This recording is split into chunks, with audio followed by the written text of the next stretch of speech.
Today I thought we would talk a little bit about editorial illustration. As an illustrator myself, I split my time up mainly between doing editorial work and comic book work. Both are a great form of visual storytelling, and I love doing both, but both are a slightly different investment of your time.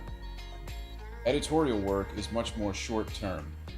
It can be intense work, but it's usually done within 3 to 5 days of getting the assignment. Generally speaking, editorial work is usually a shorter investment of your time. It can be an intense output of your energy, but it usually has to be completed within 3 to 5 days of receiving the assignment. Comic books, on the other hand, are a lot more of a long-term investment of your time. Generally, you're either working on cranking out issues on a monthly basis, or you're working on a single graphic novel, which can take you up to a year to 2 years to complete. Personally, I love doing both. I like the quick in and out aspect of editorial work. I like to get real creative and put everything I have into an editorial piece and then see it in print shortly thereafter. But I also love the longer term investment of comic book work and getting to really delve into the story and the characters and work on it on a daily basis and see that project through. I think both of them present challenges that make me a better artist. I recently completed an editorial illustration that I thought I would share with you and take you a little bit behind the scenes of how I created this piece. I was contacted by Indianapolis Monthly to create a double-page spread for their April 2018 issue. This particular story was showcasing a moment in history where Robert F. Kennedy was informing a crowd in Indianapolis that Martin Luther King Jr. had just been shot and killed. Because this was such an important moment in history, it has been well documented through photograph. The art director, however, wanted to interpret this differently, without using photograph, using illustration instead. I was excited about that because it allowed me to sort of interject my own visual narrative onto something that was so historical. Because this illustration was going to involve someone as recognizable as Robert Kennedy, I did have to work very closely from reference material. The challenge was to strike that balance between staying true to the reference and making sure that Robert F. Kennedy and the surroundings were recognizable and familiar, and interjecting my own artistic sensibility.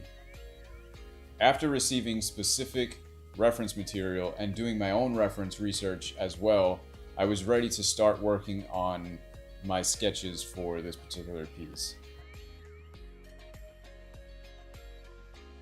I was very happy and excited that I was given a double-page spread as the amount of space that I had to work with. This allowed me to really stretch my artistic muscles and challenge myself with an interesting composition. I decided to sort of piece together all the different reference material and create something that felt cohesive and true to that moment. The art director wanted this to have a sort of comic book sequential narrative feel to it, so there were going to be small inset panels as well as the larger image, and they were all going to read kind of like a comic book splash page. This allowed me to work in a storytelling medium that I'm comfortable with, using the language of comic books. Once the art director settled on a sketch, it was good for me to go and start working on the final art. After all the thinking is done with the concept and composition, this is where I get to have fun with all the elements of drawing the image, inking it, as well as coloring it. Like most pieces I work on nowadays, I created this piece digitally, working on a Wacom Cintiq Companion 2, using Photoshop as my software. Although I'm not using traditional materials like paper, pen, and ink, the process is the same. I create a preliminary drawing that I feel comfortable enough to start inking. When I start inking, I'm thinking about using black and white to define shapes and shadows and create a sense of drama with lighting, and to also add a certain amount of texture and clarity to the piece. This is the part of the process where I feel the whole drawing sort of comes alive. This is my favorite part of the process. Once I'm done with all the black and white work, then I go into color. For me, coloring is kind of a process of trial and error. I like to throw out a lot of different things, and then through process of elimination, I sort of see what works and what doesn't work. It takes me a little bit of time, but eventually I create a palette that I think works for that particular piece.